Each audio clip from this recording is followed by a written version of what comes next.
Okay, team, chapter 9, book 1. I'm in a sort of secluded spot in my backyard on this windy day, but it's kind of actually pleasant and invigorating, I find.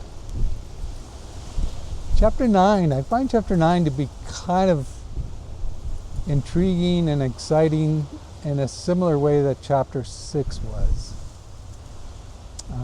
Before we get into that, I just want to just kind of reflect on this novel so far. You know, it's not like some 2-hour movie where the characters get resolved in 30 minutes and they have a problem and we get some sort of closure on something. You know, this is like 100 movies happening at the same time, and they're not going to be over for a very long time. And so there's just this slow burn to what's going on, and it allows us to get deeper and deeper into these characters, and we can kind of really feel them to be human beings, struggling and contemplating and joyfully wondering about all the dimensions of human experience, even as this is a novel set back hundreds of years ago. And I'd like to just even for my own benefit, sort of summarize some of the characters, and just as a guide to kind of limit, let's just talk about all the female characters so far, or at least most of them. We have Anna Pavlovna.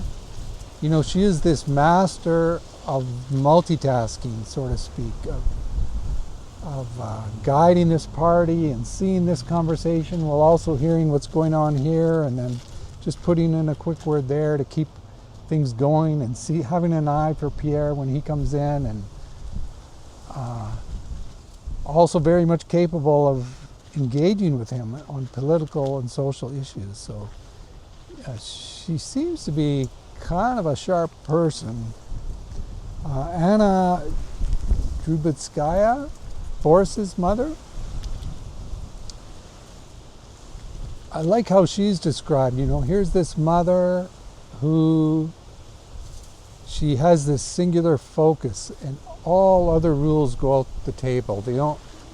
She has this idea to achieve her goal of getting her son into the Guards, and meeting and seeing Prince Vasily was the means to that end, and she purposely impressed upon Prince Vasily her seriousness of this request, which impressed on Prince Vasily, which was the thing that you could see inside his mind was like, okay, he sort of relented, partly out of his own self-preservation, partly out of his own heart, but I like that interaction. We don't hear too much from Ellen, although we can see she's a sharp person. She comes into that original party and she's keenly aware of her surroundings, and she's keeping a keen eye on Anna for guides to how to respond, how to act. And so we don't know too much about her. We don't know if she has friends. We know her brothers are not speaking very kind of. We know her father is kind of frustrated with her brothers.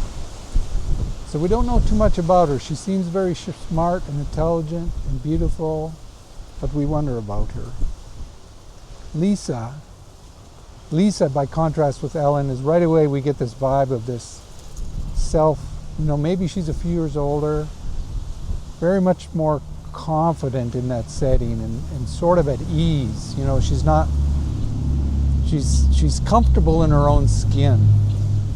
And wow, that's one of the highest credits you can give to someone, and you're really drawn to her for those reasons. But then later on we hear how, in fact, despite this, she's in a strained relationship with her husband, who doesn't know how to relate to her relationally or emotionally, as he's sort of lost in his own mind. And so we see, just as each chapter goes by, we see some of the depth of these characters. They're just how these are human people. Again, this is not like a 2-hour movie, and it's like Oh, Lisa had this trouble. Oh, and there it's resolved and it's over. It's just like, I think that's one of the things that draws me to this book. And Countess Rostova, the Rostovs, I mean, like, wow, here's a woman giving birth to 12 children. Most all of them have died.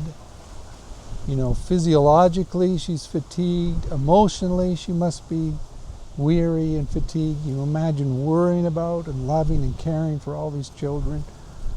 And not just the ones who've died, but the ones who've lived, and just how that sort of exponentially amps up your interest in intensity and just the psychology of what that might possibly mean.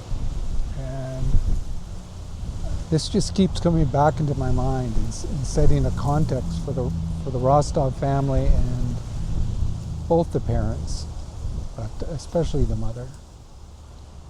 And last of all, I'd just like to mention to Vera, poor Vera. She's the eldest of the Rostov children, and we'll get to her in this chapter. Chapter 9. So Sonia, here's another of the ladies.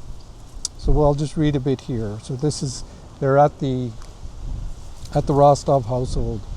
Her fluidity of movement, the softness and flexibility of her small limbs, and a certain coyness in the manner that she had, made one think of a pretty half-grown kitten that gave promise of becoming a beautiful little cat. She thought it proper to show an interest in the general conversation by smiling, but in spite of herself, her eyes, under their long, thick lashes, kept watching her cousin, that's Nikolai, who was soon to leave for the army, with such passionate, girlish adoration that her smile did not for an instant deceive anyone. And it was obvious that this kitten had settled down only to spring up again, more nimbly than ever, and start frolicking with her cousin as soon as they were able.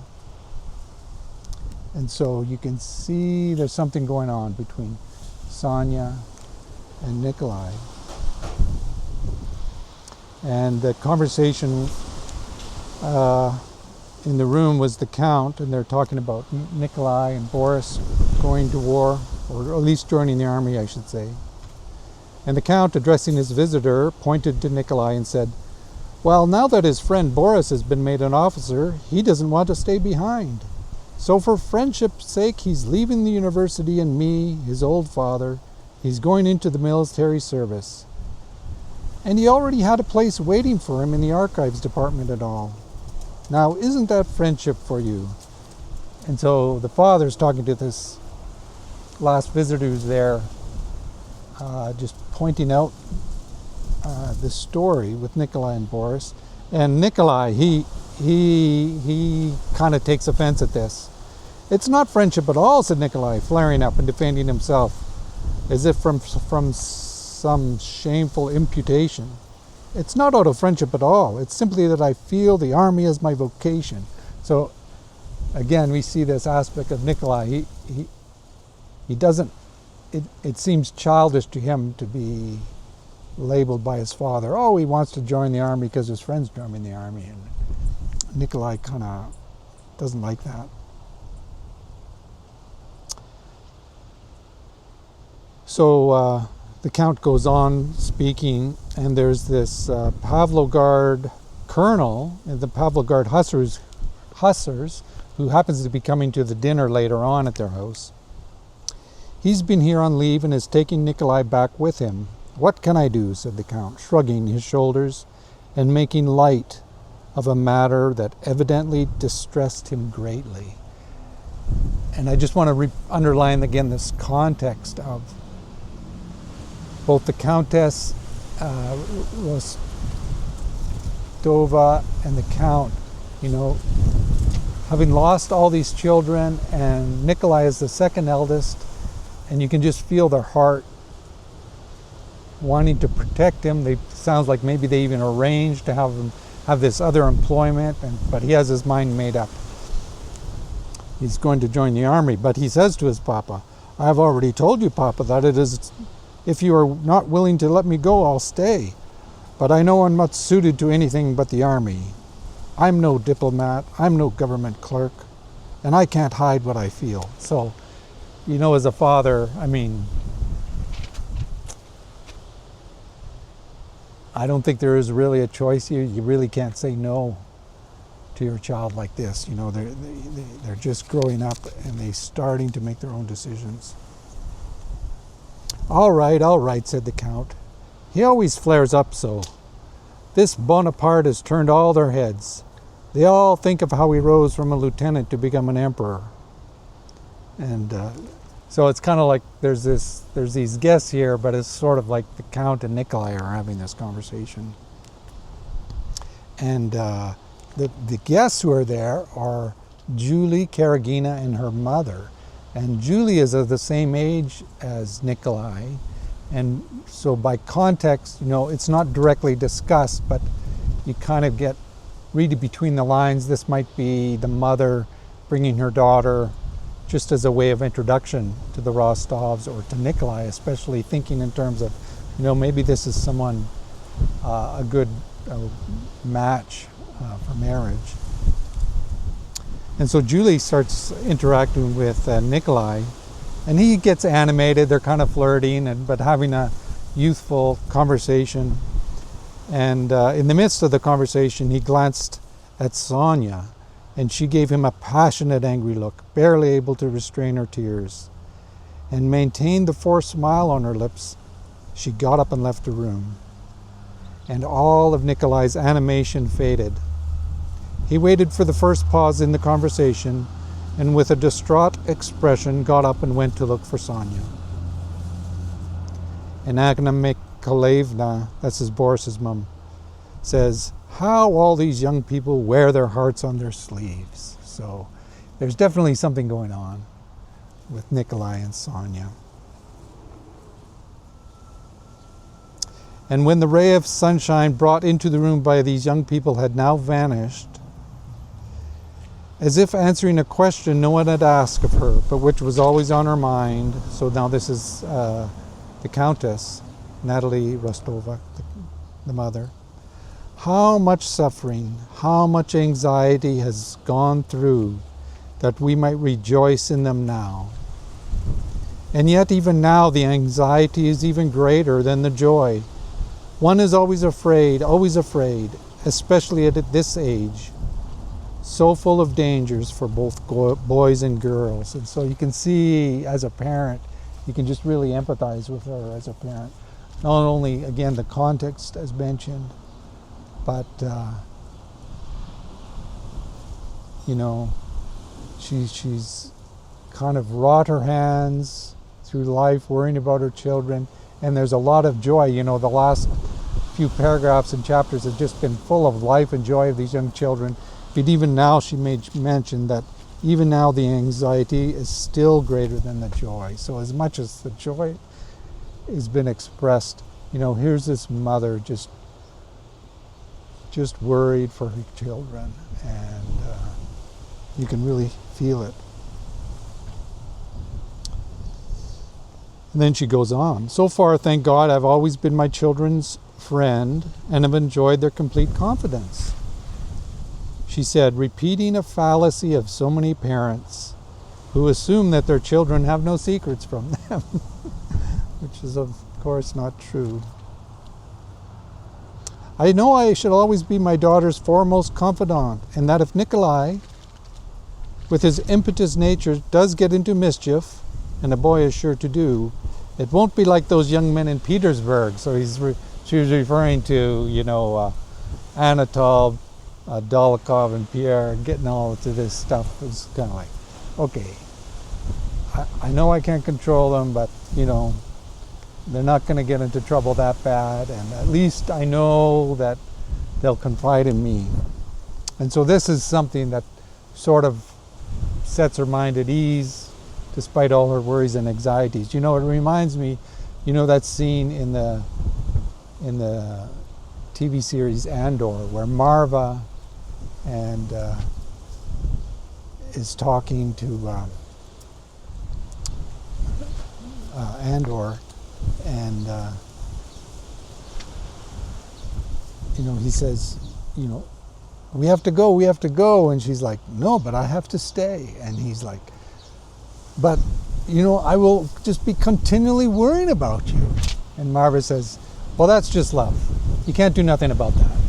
And it just reminds me of this here, the fact that you love someone so deeply, what comes with it is this also emotional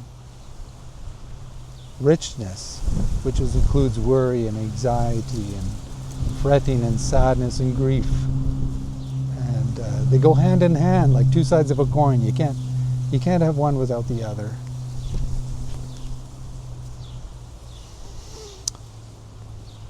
And the Count, who were starting to get a sense, the father, he too feels these things, but he doesn't know how to speak of it, and he kind of has this way about them. He says, yes, they're splendid youngsters, declared the Count, who settled all perplexing questions by deciding that everything was splendid. And just that sentence, there's a lot of depth there of who this father was, a caring, loving, joyful father, aware of worries, aware of all these intricacies in his growing children, sort of not knowing what to do with it all.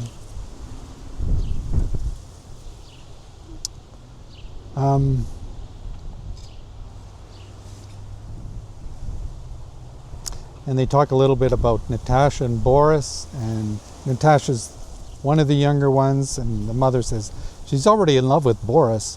What do you think of that? Said the Countess, glancing at Boris's mother with a gentle smile and pursuing a thought that was evidently always on her mind. And here we get into Vera.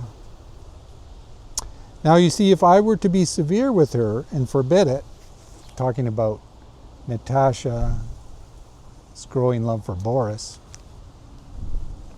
goodness knows what they might be up to, and or Nikolai and Sonia. If I were to be severe and forbid it, goodness knows what they might be up to in secret. But as it is, I know every word she utters. She'll come running to me in the evening and tell me everything of her own accord. Perhaps I spoil her, but I really think it is the better that way. And then here's this sentence. I was stricter with my elder daughter. And just like that, we hear from Vera for the first time. Yes, I was brought up quite differently, said the handsome Countess Vera with a smile.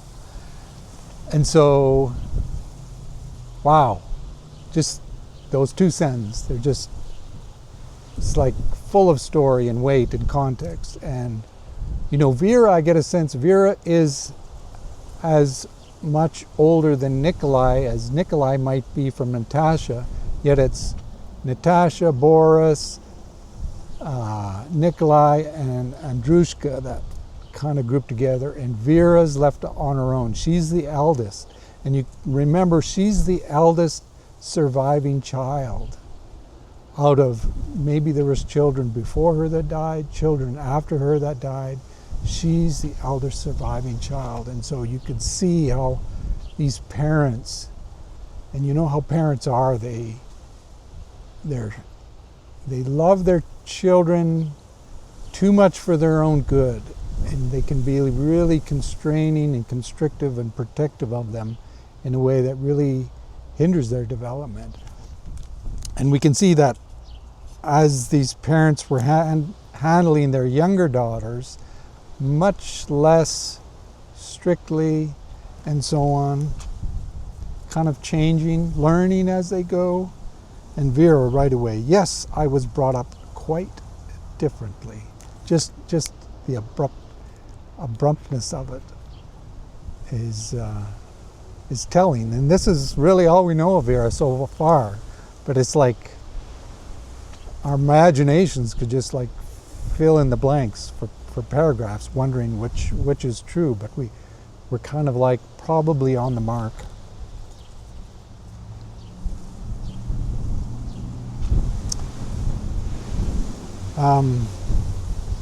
People always try too hard with their first children, said one of the visitors. We don't deny it, said the Count.